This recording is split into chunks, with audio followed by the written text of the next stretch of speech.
ಸತ್ಯಸ್ಪರ್ಶ Kannada TV ವೀಕ್ಷಕರಿಗೆ ಸ್ವಾಗತ ಸುಸ್ವಾಗತ. ಆಯುರ್ವೇದ ಚಿಕಿತ್ಸೆ ಮತ್ತು ಔಷಧಿಗಳು ಯಾವುದೇ ಅಡ್ಡ ಪರಿಣಾಮ ಬೀರುವುದಿಲ್ಲ. ಪ್ರತಿಯೊಬ್ಬರೂ ಉತ್ತಮ ಆರೋಗ್ಯಕ್ಕೆ ಆಯುರ್ವೇದ ಚಿಕಿತ್ಸೆ ಪಡೆಯುವುದು ಅನಿವಾರ್ಯವಾಗಿದೆ ಎಂದು ರಾಜ್ಯ ರೈತ ಸಂಘದ ವರಿಷ್ಠ ನಾಯಕಿ ಸುನೀತಾ ಪುಟ್ಟಣ್ಣಯ್ಯ ಹೇಳಿದರು. ಪಾಂಡವಪುರ ತಾಲೂಕಿನ ಕ್ಯಾತನಹಳ್ಳಿ ಗ್ರಾಮದ ಸ್ವಾಮಿ ವಿವೇಕಾನಂದ ಮಂದಿರದಲ್ಲಿ ಕ್ಯಾತನಹಳ್ಳಿ ಮಹಿಳಾ ವಿವಿಧೋದ್ದೇಶ ಸಹಕಾರ ಸಂಘ, ಆಯುಷ್ ಇಲಾಖೆ, ಜಿಲ್ಲಾ ಪಂಚಾಯಿತಿ ಮಂಡ್ಯ, ಸರ್ಕಾರಿ ಯುನಾನಿ ಚಿಕಿತ್ಸಾಲಯ ಹಾಗೂ ಆಯುರ್ವೇದ ವಿಭಾಗ ಶ್ರೀರಂಗಪಟ್ಟಣ ಇವರ ಆಶ್ರಯದಲ್ಲಿ ವಯೋಮಿತ್ರ ಉಚಿತ ಆರೋಗ್ಯ ತಪಾಸಣಾ ಶಿಬಿರವನ್ನು ಉದ್ಘಾಟಿಸಿ ಅವರು ಮಾತನಾಡಿದರು. ಪ್ರಸ್ತುತದಲ್ಲಿ ಉಲ್ಬಣಗೊಳ್ಳುತ್ತಿರುವ ರೋಗಗಳಿಗೆ ಆಯುರ್ವೇದ ಚಿಕಿತ್ಸೆಯ ಪರಿಣಾಮಕಾರಿಯಾಗಿರುವುದರಿಂದ ಜನರು ಆಯುರ್ವೇದದ ಕಡೆಗೆ ಹೆಚ್ಚು ಗಮನ ಹರಿಸಬೇಕಾಗಿದೆ ಎಂದು ತಿಳಿಸಿದರು. ಕ್ಯಾತನಹಳ್ಳಿ ಸ್ವಾಮಿ ವಿವೇಕಾನಂದ ಮಂದಿರದ ವ್ಯವಸ್ಥಾಪಕ ಕೃಷ್ಣಕುಮಾರ್ ಮಾತನಾಡಿ, ಆಯುರ್ವೇದ ಔಚಿತ್ಯಪೂರ್ಣವಾಗಿದೆ. ಅಡುಗೆ ಮನೆಗೆ ಸೀಮಿತವಾಗಿದ್ದ ಮಹಿಳೆಯರು ಇಂದು ಎಲ್ಲ ಕ್ಷೇತ್ರಗಳಲ್ಲಿಯೂ ಸಬಲೀಕರಣಗೊಳ್ಳುತ್ತಿದ್ದಾರೆ. ಮಹಿಳೆಯು ವ್ಯಕ್ತಿತ್ವದ ವಿಕಸನದ ಜೊತೆಗೆ ಕುಟುಂಬದ ನಿರ್ವಹಣೆ ಮಾಡುತ್ತಿದ್ದಾರೆ. ಪ್ರಕೃತಿ ನಡುವೆ ಇರುವ ನಾವು ಆಯುರ್ವೇದ ಚಿಕಿತ್ಸೆ ಅಗತ್ಯವಾಗಿದೆ. ಇಂದು ಮಧುಮೇಹ, ರಕ್ತದ ಒತ್ತಡ, ಮಂಡಿ ನೋವು ಸೇರಿದಂತೆ ಹಲವು ರೋಗಗಳು ಹೆಚ್ಚುತ್ತಿವೆ. ಇಂತಹ ರೋಗಗಳಿಗೂ ಆಯುರ್ವೇದವು ದಿವ್ಯ ಔಷಧವಾಗಿದೆ. ಅಲ್ಲದೆ ಆಯುರ್ವೇದ ಚಿಕಿತ್ಸೆ ಔಷಧದ ಜೊತೆಗೆ ಯೋಗಾಭ್ಯಾಸ ಕೂಡ ಮುಖ್ಯವಾಗಿದೆ. ಆದಷ್ಟು ಪ್ರಕೃತಿ ಚಿಕಿತ್ಸೆ ಮತ್ತು ಆಯುರ್ವೇದ ಚಿಕಿತ್ಸೆಯಿಂದ ಎಲ್ಲರೂ ಆರೋಗ್ಯ ಕಾಪಾಡಿಕೊಂಡು ತಮ್ಮ ಆಯುಷ್ಯವನ್ನು ವೃದ್ಧಿಗೊಳಿಸಬೇಕಿದೆ ಎಂದು ಹೇಳಿದರು. ಶ್ರೀರಂಗಪಟ್ಟಣ ಸರ್ಕಾರಿ ಯುನಾನಿ ಚಿಕಿತ್ಸಾಲಯ ಹಾಗೂ ಆಯುರ್ವೇದ ವಿಭಾಗದ ಆಡಳಿತಾಧಿಕಾರಿ ಡಾಕ್ಟರ್ ಎಂ ಲೋಕೇಶ್ ಮಾತನಾಡಿ, ಸಾಮಾನ್ಯವಾಗಿ 40 ವರ್ಷ ದಾಟುತ್ತಿದ್ದಂತೆ ರೋಗಗಳು ಪ್ರಾರಂಭಗೊಳ್ಳುತ್ತವೆ. ಅದರಲ್ಲೂ ಇಂದಿನ ಆಹಾರ ಜೀವನ ಶೈಲಿಯಿಂದಾಗಿ ರೋಗಗಳು ಉಲ್ಬಣಗೊಳ್ಳುವುದು ಸರ್ವೇ ಸಾಮಾನ್ಯವಾಗಿ ಬಿಟ್ಟಿದೆ. ಹಾಗಾಗಿ ಆಯುರ್ವೇದ ಚಿಕಿತ್ಸೆಯ ಜೊತೆಗೆ ಪಂಚಕರ್ಮ ಚಿಕಿತ್ಸೆ ಪಡೆಯಬೇಕಿದೆ ಎಂದರು. ಶಿಬಿರದಲ್ಲಿ ತಜ್ಞ ವೈದ್ಯರಿಂದ ಮೂಳೆ, ಮಾಂಸಖಂಡ ಹಾಗೂ ಸಂಧಿ ಸಂಬಂಧಿಸಿದ ಸಮಸ್ಯೆಗಳಿಗೆ ಉಚಿತ ಆರೋಗ್ಯ ತಪಾಸಣೆ ಮಾಡಿ ಉಚಿತ ಔಷಧಿ ನೀಡಲಾಯಿತು. ಸುಮಾರು 130ಕ್ಕೂ ಹೆಚ್ಚು ಜನರು ಆರೋಗ್ಯ ತಪಾಸಣೆಗೊಳಗಾದರು. ಕ್ಯಾತನಹಳ್ಳಿ ಮಹಿಳಾ ವಿವಿಧೋದ್ದೇಶ ಸಹಕಾರ ಸಂಘದ ಅಧ್ಯಕ್ಷ ಪ್ರೇಮಾ ವಿಶ್ವನಾಥ್, ಕಾರ್ಯದರ್ಶಿ ಅಂಬುಜಾ, ನಿರ್ದೇಶಕರಾದ ಶಾರದಾ, ಸುಜಾತ, ರಾಧಾ, ಸುಧಾ, ಚೆನ್ನಮ್ಮ, ಸರೋಜ, ಮಣಿಯಮ್ಮ, ಸರ್ಕಾರಿ ಯುನಾನಿ ಚಿಕಿತ್ಸಾಲಯ ಹಾಗೂ ಆಯುರ್ವೇದ ವಿಭಾಗದ ಆಡಳಿತಾಧಿಕಾರಿ ಡಾಕ್ಟರ್ ಎಂ ಲೋಕೇಶ್, ಪಂಚಕರ್ಮ ತಜ್ಞ ವೈದ್ಯ ಡಾಕ್ಟರ್ ರಜನಿ ಹೆಗಡೆ, ಶಸ್ತ್ರಚಿಕಿತ್ಸಾ ತಜ್ಞ ವೈದ್ಯ ಡಾಕ್ಟರ್ ಎಸ್.ಎನ್. ಅಭಿಷೇಕ್ ಹಾಗೂ ಸಿಬ್ಬಂದಿ ವರ್ಗ, ಅರ್ಚಕ ಎನ್. ಸದಾನಂದ ಇತರರು ಇದ್ದರು.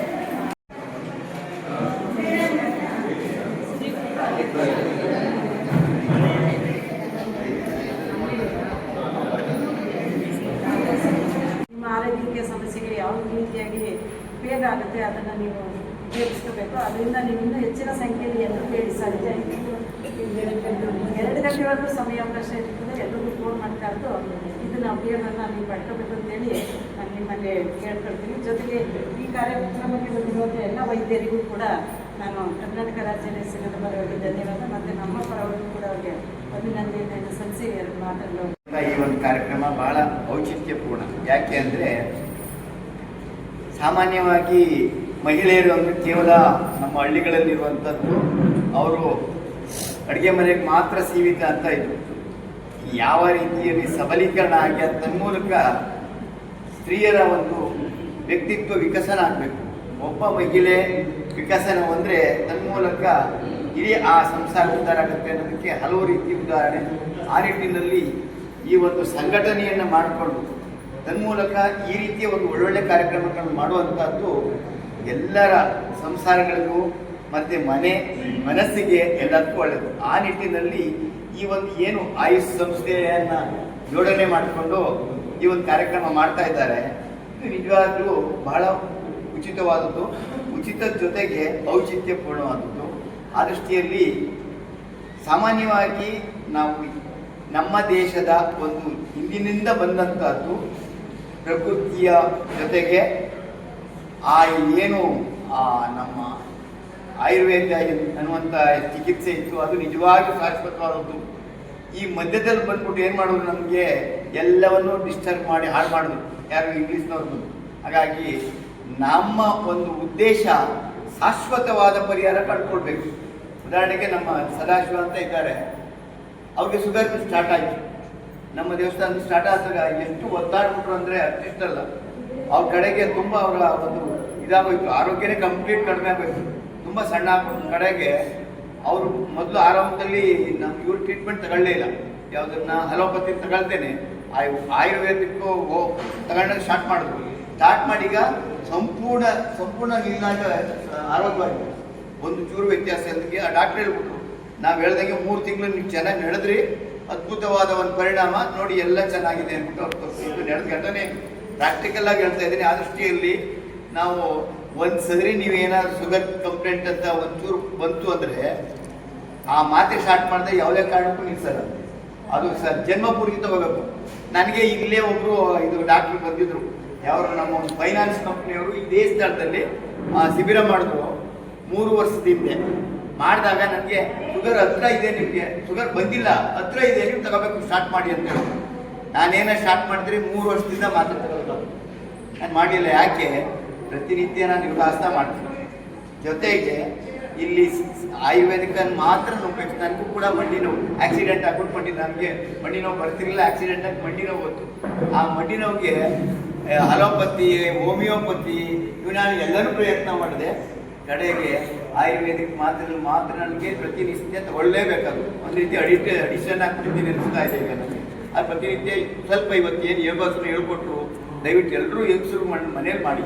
ಯಾಕೆ ಅಂದರೆ ಇವತ್ತು ನೋಡಿ, ಒಬ್ಬ ಇವತ್ತು ಇದರಲ್ಲಿ ಹೆಣ್ಣೊಳೆ ಮಕ್ಕಳು ನಮಗಿಂತ ಚಿಕ್ಕ ವಯಸ್ಸು, 50 ವರ್ಷ ಇರ್ಬೋದು ಅವನಿಗೆ, 50 ವರ್ಷನೂ ಆಗಿಲ್ಲ ಸರ್, ಹಾರ್ಟ್ ಅಟ್ಯಾಕ್ ಇಂದ ಸತ್ತೋಗ್ತಾನೆ. ಯಾವ ಪರಿಸ್ಥಿತಿ ಯೋಚನೆ ಮಾಡಿ. ಸ್ವಲ್ಪ ಮನೆಯಲ್ಲಿ ನಿಮ್ಮ ಕೆಲಸದ ಜೊತೆಗೆ, ಕೆಲಸ ಜಾಸ್ತಿ, ತಾಯಂದ್ರಿಗಂತೂ ಕೆಲಸ ಜಾಸ್ತಿ ಇರ್ತದೆ ಮನೆಯಲ್ಲಿ, ಅದ್ರ ಜೊತೆಗೆ ಸ್ವಲ್ಪ ವ್ಯಾಯಾಮ ಮಾಡ್ಕೊಳ್ತಾರೆ. ಏನು ಇವ್ರು ಹೇಳ್ಕೊಟ್ಟು 25 ನಿಮಿಷ ಮಾಡ್ಕೊಳ್ತಾರೆ. ನಮ್ಮ ಆರೋಗ್ಯ ದೃಷ್ಟಿಯಲ್ಲಿ ಕೇವಲ 20 ನಿಮಿಷ ಮಾಡ್ಕೊಂಡ್ರೆ ಸಾಕು. ಆ ದೃಷ್ಟಿಯಲ್ಲಿ ದಯವಿಟ್ಟು ಆ ಒಂದು ನಮ್ಮ ವ್ಯಾಯಾಮ ಜೊತೆಗೆ ಏನಿದೆ, ಈ ಆಯುರ್ವೇದಿಕ್ಕೂ ಚಿಕಿತ್ಸೆ ಕೊಡ್ತಾರೆ, ಪ್ರಕೃತಿ ಚಿಕಿತ್ಸೆನೂ ಕೊಡ್ತಾರೆ ನಮ್ಗೆ ಹತ್ರ. ಅದರಲ್ಲೂ ಸ್ತ್ರೀಯರಿಗಂತೂ ಬಸ್ಗೆ ದುಡ್ಡೇ ಇಲ್ಲ, ಬೆಳಿಗ್ಗೆ ಹೋಗೋದು ಅಲ್ಲಿ ಕಾರ್ಯಕ್ರಮ, ಏನೇನು ನಿಮಗೆ ಮಸಾಜ್ ಆಗಲಿ ಎಲ್ಲ ಕಾರ್ಯಕ್ರಮ ಫ್ರೀಯಾಗಿ ಕೊಡ್ತಾರೆ. ಅದನ್ನು ಮುಗಿಸ್ಕೊಂಡು ದಯವಿಟ್ಟು ಬನ್ನಿ, ಅದನ್ನು ನಿಮ್ಮ ಆರೋಗ್ಯ ನೋಡ್ಕೊಳ್ಳಿ. ಮನೆಯಲ್ಲಿ ಆರೋಗ್ಯಕ್ಕೆ ಎಷ್ಟೊಂದು ದುಡ್ಡು ಖರ್ಚು ಮಾಡಬೇಕು, ಅದೆಲ್ಲ ಫ್ರೀ ಕೊಟ್ಬಿಟ್ಟು 2,000 ಸಾವಿರ ಕೊಟ್ಟರೆ ಅದನ್ನು ಮುಗಿಸ್ಬಿಡ್ತಾ ಇದ್ದಾರೆ ನೀವು. ಅದಕ್ಕೆ ನಿಮ್ಮ ಆರೋಗ್ಯಕ್ಕೆ ಅದೆಲ್ಲ ಸ್ಟಾಪ್ ಮಾಡಿ ಸ್ವಲ್ಪ ಈ ಕಡೆಗೆ ಗಮನ ಕೊಡಿ. ಪ್ರಕೃತಿ ಚಿಕಿತ್ಸೆ ಜೊತೆಗೆ ಆಯುರ್ವೇದ ಚಿಕಿತ್ಸೆಯನ್ನು ಉಪಯೋಗಿಸ್ಕೊಂಡು ನಮ್ಮ ಆರೋಗ್ಯ, ಮನೆಗಳನ್ನು ಚೆನ್ನಾಗಿ ನೋಡ್ಕೊಂಡು, ಹೆಂಡತಿ ಮಕ್ಕಳು ಗಂಡ ಅಂತೀರೆಲ್ಲ ಆರೋಗ್ಯವಾಗಿದ್ದರೆ ಎಲ್ಲರೂ ಚೆನ್ನಾಗಿರ್ತಿರ್ತಾನೆ ಮನೇಲಿ.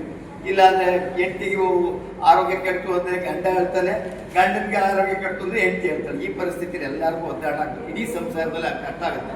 ಆ ದೃಷ್ಟಿಯಲ್ಲಿ ದಯವಿಟ್ಟು ಇನ್ಮುಂದೆ ಈ ರೀತಿಯಲ್ಲಿ ಇಂಥ ಒಂದು ಔಷಧಿ ಟ್ರೀಟ್ಮೆಂಟ್ಗಳನ್ನು ತಗೊಂಡು ತನ್ಮೂಲಕ ನಮ್ಮ ಆರೋಗ್ಯ, ಆಯುಷ್ಯ, ಆನಂದವನ್ನು ವೃದ್ಧಿ ಮಾಡಿಕೊಂಡು ನಮ್ಮ ಜೀವನವನ್ನು ಸಂಪೂರ್ಣ ಯಶಸ್ವಿಯಾಗಿ ಸಾರ್ಥಕ ಮಾಡ್ಕೊಳ್ಳೋಣ ಅಂತ ಹೇಳಿ ಮತ್ತು ನಮ್ಮ ಕಾಲ್ನಡಿ ಗ್ರಾಮಸ್ಥರಿಗೂ ಸಲ್ಲಿಸ್ತಾ ಇವತ್ತು ಸರ್ಕಾರದ ವತಿಯಿಂದ ವಯೋಮಿತ್ರ ಅನ್ನೋ ಕಾರ್ಯಕ್ರಮ ಏರ್ಪಡಿಸಿದ್ದಾರೆ.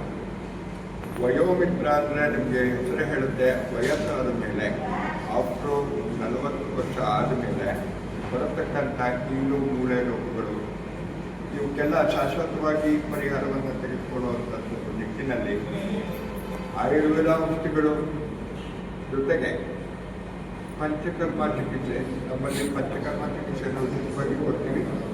ಆ ಒಂದು ನಿಟ್ಟಿನಲ್ಲಿ ಡಾಕ್ಟರ್ ರಚಿನಿ ಅವರು ಪಂಚಕರ್ಮ ಚಿಕಿತ್ಸಾ ಸ್ಪೆಷಲಿಸ್ಟ್ ಇದ್ದಾರೆ. ನಿಮ್ಮ ಉದಗತ ರೋಗಗಳು ಏನು ಪೈಲ್ಸಿಲ್ಲ ಅಂತೆಲ್ಲ ಏನು ಹೇಳ್ತೀರ ಅಂಥ ಎಲ್ಲ ಸಮಸ್ಯೆಗಳಿಗೆ, ಅಜೀರ್ಣ ಸಮಸ್ಯೆಗಳಿಗೆ ಡಾಕ್ಟರ್ ಅಭಿಷೇಕನ್ ಅವರು ಸರ್ಜನ್ ನಮ್ಮಲ್ಲೇ ಇದ್ದಾರೆ. ಶ್ರೀರಂಗಪಟ್ಟಣ ಯುನಾನಿ ಚಿಕಿತ್ಸಾಲಯ ಆಯುರ್ವೇದ ವಿಭಾಗ ಅಂತ ಇದೆ, ಅಲ್ಲಿ ಉಚಿತವಾಗಿ ತಮಗೆ ಚಿಕಿತ್ಸೆಯನ್ನು ನೀಡ್ತೀವಿ ಅಂತ ಹೇಳ್ತಾರೆ. ಏನು ವಯೋಮಿತ್ರ ಕಾರ್ಯಕ್ರಮವನ್ನು ಇವತ್ತು ನಾನು ಕಾಲ್ನಡಿ ಗ್ರಾಮದಲ್ಲಿ ಮಾಡಬೇಕು ಅಂತ ಅಂದ್ಕೊಂಡಾಗ ನನಗೆ ಸಾಕಷ್ಟಂತ ಮಹಿಳಾ ಮಹಿಳಾ ವಿದ್ಯುತ್ ಸಂಘದ ಎಲ್ಲ ಸದಸ್ಯರು ನನಗೆ ಆತ್ಮೀಯರು, ನನಗೆ ಗೊತ್ತಿರೋರೆ. ನಾವು ಕೂಡ ಕ್ಯಾಬ್ನಲ್ಲಿ ಗ್ರಾಮದಲ್ಲಿದ್ದು ಪಾಂಡವಪುರ ರೈಲ್ವೆ ಸ್ಟೇಷನ್ಗೆ ಹೋಗಿರೋರೆ. ನಾನು ಲೋಕಲ್ ಎಲ್ಲ ನಮ್ಮ ಅಕ್ಕಂದರು, ನನ್ನ ಕ್ಲಾಸ್ಮೇಟ್ಸು ಎಲ್ಲರೂ ಇಲ್ಲಿದ್ದಾರೆ. ಅವರೆಲ್ಲರೂ ಸಹಕಾರದಿಂದ ಇವತ್ತು ನಾವು ಈ ಒಂದು ಕಾರ್ಯಕ್ರಮವನ್ನು ಏರ್ಪಡಿಸಿದ್ದೀವಿ. ಇದು ಒಂದೇ ದಿವಸಕ್ಕೆ ಸೀಮಿತ ಅಲ್ಲ. ಇಲ್ಲಿಂದ ನಮ್ಮ ಕೃಷ್ಣ ಸರ್ ಹೇಳಿದಂಗೆ 5 ಕಿಲೋಮೀಟರ್ ದೂರ ಬಂದರೆ ನಮ್ಮ ಆಯುರ್ವೇದ ಆಸ್ಪತ್ರೆ ಇದೆ. ಅಲ್ಲಿ ಉಚಿತವಾಗಿ ನಿಮ್ಮ ಎಲ್ಲ ಸಮಸ್ಯೆಗಳಿಗೆ, ಬರೀ ಕೀಲು ಮೂಳೆ ರೋಗಗಳು ಅಷ್ಟೇ ಅಂತಲ್ಲ, ಪ್ರತಿಯೊಂದು ಸಮಸ್ಯೆಗಳಿಗೂ ಆಯುರ್ವೇದದಲ್ಲಿ ಪರಿಹಾರವನ್ನು ಕೊಡುವಂಥ ಒಂದು ಕೆಲಸವನ್ನು ಮಾಡ್ತಾ ಇದ್ದೀವಿ. ಇದಕ್ಕೆ ನಿಮ್ಮೆಲ್ಲರೂ ಸಹಕಾರ ಇರಬೇಕು. ಇದರ ಉಪಯೋಗವನ್ನು ತಾವು ಪಡ್ಕೊಳ್ತಾ ಹೇಳ್ತಾರೆ. ಒಂದೆರಡು ಮಾತನಾಡಿ ಎಲ್ಲರಿಗೂ ನಮಸ್ಕರಿಸಿ ಈ ಒಂದು ಕಾರ್ಯಕ್ರಮದ ಬಗ್ಗೆ ಒಂದೆರಡು ಮಾತಾಡೋಕ್ಕೆ ಇಷ್ಟಪಡ್ತೀನಿ. ಈ ಕಾರ್ಯಕ್ರಮ ನಮಗೆ ಲೋಕೇಶ್ ಅವರು ಹೇಳಿದ್ರು, ಆಗ 3 ತಿಂಗಳಾಯಿತು ನನಗೆ ಹೇಳಿ. ಈಗ 1 ತಿಂಗಳಿಂದ ಅದನ್ನು ಮಾಡಬೇಕು ಅನ್ನೋ ಒಂದು ಆಸಕ್ತಿ ಜಾಸ್ತಿ ಆಗಿ ನಮ್ಮ ಸದಸ್ಯರೆಲ್ಲ ಸೇರಿ ಒಬ್ಬೊಂದು ತೀರ್ಮಾನ ತಗೊಂಡು ಊರಿನಲ್ಲಿ ಮಾಡಬೇಕು ಅಂತ ಕೇಳ್ಕೊಂಡಾಗ ನಮಗೆ ಸ್ಥಳಾವಕಾಶನ ಕೃಷ್ಣಕುಮಾರ್ ಅವರು ಕೊಟ್ಟರು. ನಿಜವಾಗ್ಲೂ ಅದನ್ನು ನಾವು ಇರೋ ತನಕ ಅವ್ರನ್ನ ನಾವು ನೆನೆಸ್ಕೊಳ್ತೀವಿ. ಯಾಕೆ ಚಿರಋಣಿಯಾಗಿರ್ತೀವಿ ನಮ್ಗೆ ಆನಂತರ ನಮಗೆ ಊರು ಸದಾ ಅವರು ನಮಗೆ ನಾವಿಲ್ಲಿ ಏನು ನಾವು ಮಾಡಿಲ್ಲ, ನಾವು ಮಾಡಿರೋದೆಲ್ಲ ನಮ್ಗೆ ಸದಾನೇ ಮಾಡ್ಕೊಟ್ಟಿರೋದು. ಅವನು ನನಗೆ ಒಂಥರ ತಮ್ಮ ಇದ್ದಂಗೆ, ತಮ್ಮ ಸೇವೆ ಮಾಡ್ದಂಗೆ ನನಗೆ ಇದೆಲ್ಲರೂ ಇದು ಮಾಡ್ಕೊಟ್ಟಿದ್ದಾನೆ. ಅವನನ್ನು ನಾವು ಈ ಸಮಯದಲ್ಲಿ ನಾವು ನೆನೆಸ್ಕೋಬೇಕು. ಈ ಒಂದು ಉಪಯೋಗನ ನೀವೆಲ್ಲ ಪಡಿಬೇಕು ಅಂದ್ಕೊಂಡು ನಾವು ಸುತ್ತಮುತ್ತ ಗ್ರಾಮಗಳಿಗೂ ಅನೌನ್ಸ್ ಮಾಡಿದ್ದೀವಿ. ಕೊಪ್ಪಳುಗಳಿಗೆಲ್ಲ ಅದೆಲ್ಲ ಉದ್ಯೋಗಿರೋದ್ರಿಂದ ಬರೋಕ್ಕಾಗಲಿಲ್ಲ. ಇದಕ್ಕೆ ನಾವು ಬರಬೇಕು ಅಂತ ಸುಮ್ಮನೆ ಕಟ್ಟನ್ನು ಕೇಳ್ಕೊಂಡಾಗ ಅವರು ಭಾರಿ ಖುಷಿಯಿಂದ ಮಹಿಳೆ ಮಾಡ್ತಾರೆ ಅನ್ನೋ ಖುಷಿಯಿಂದ ಅವರು ಬಂದಿದ್ದಾರೆ. ಅವರು ನಮ್ಮ ಸಂಘದಲ್ಲಿ ಅವರು ಡೈರೆಕ್ಟರ್ ಆಗಿದ್ದರು. ಅವರು ಸುಮಾರು ವರ್ಷ ಸೇವೆ ಸಲ್ಲಿಸೋರು ನಮ್ಮ ಮಹಿಳಾ ಸೊಸೈಟಿಲಿ. ಅವರು ಡೈರೆಕ್ಟರ್ ಆಗಿದ್ದರು. ಅವರು ಕುಟುಂಬದಲ್ಲಿ ಜಾಸ್ತಿ ಆದಾಗ, ಅಣ್ಣವರು MLA ಆದಾಗ ಕುಟುಂಬದ ಕಡೆ ಒಂದು ಸ್ವಲ್ಪ ಜವಾಬ್ದಾರಿ ಜಾಸ್ತಿ ಆದಾಗ ಅವರು ನಮ್ಮ ಸಂಘದ ಡಿಸೈನ್ ಮಾಡಿದ್ರು. ಆದರೂ ನಮ್ಮ ಸಂಘದಲ್ಲಿ ಎಲ್ಲದಕ್ಕೂ ಸಹ ಭಾಗಿಯಾಗ್ತಾರೆ. ಹಾಗೂ ನೀವು ಸೇರಿರೋ ನಿಮ್ಮೆಲ್ಲರ ಹೊಂದಿರುವಂಥ ನನ್ನ ಸಹಪಾಠಿಗಳು ಸುಮಾರು ಜನ ಬಂದವರೆ. ಹೋದ್ಸಲ ಮಾಡಿದ್ದ ಒಂದು ಇದರಲ್ಲಿ ಕ್ಯಾಂಪ್ನಲ್ಲಿ ನಮಗೆ ಅವರು ಲತಾವ್ರನ್ನ ನಿಜವಾಗ್ಲೂ ನೆನೆಸ್ಕೋಬೇಕು. ಅವರೆಷ್ಟು ಸಹಕರಿಸಿದ್ರು ಅಂದರೆ ತುಂಬ ಸಹಕಾರ ಕೊಟ್ಟರು. ಅಷ್ಟು ತುಂಬ ಜನ ಇದ್ದರು. ಅವರೆಲ್ಲರನ್ನೂ ಅವಾಯ್ಡ್ ಮಾಡಿ ಅವ್ರು ಒಬ್ಬೊಬ್ಬರಾಗಿ 1 by 1 ಬಿಟ್ಟವ್ರೆ. ಲತಾ ದಯವಿಟ್ಟು ಎದ್ದು ನಿಂತ್ಕೋಬೇಕು. ಆಮೇಲೆ ನಮ್ಮ ಸಂಘದ ಎಲ್ಲ ಸದಸ್ಯರುಗಳು ಅದರಲ್ಲಿ ಎಷ್ಟು ಇನ್ವಾಲ್ವ್ ಮಾಡಿದ್ರು ಅಂತಂದರೆ ನಿಜವಾಗ್ಲೂ ಅದನ್ನು ಈಗಲೂ ನೆನೆಸ್ಕೊಂಡು ನನಗೆ ಖುಷಿ ಆಯ್ತಿದೆ. ಆ ಥರ ನಮ್ಮೆಲ್ಲ ಡೈರೆಕ್ಟ್ರುಗಳು ಮಾಡಿದ್ರಲ್ಲ ಅಂತ ಅಂದ್ಕೊಂಡು ನಮ್ಮೆಲ್ಲ ಡೈರೆಕ್ಟ್ರುಗಳು ಇದ್ದಾರೆ. ಎಲ್ಲ ಅವ್ರಿಗೆ ಸನ್ಮಾನ ಮಾಡಿದ್ರು. ಕೂತವರೆಲ್ಲ ನಮ್ಮ ಡೈರೆಕ್ಟ್ರುಗಳೇ. ಅವ್ರಿಗೆಲ್ಲನೂ ಹೊಂದಿಸ್ತಾ ಹಾಗೂ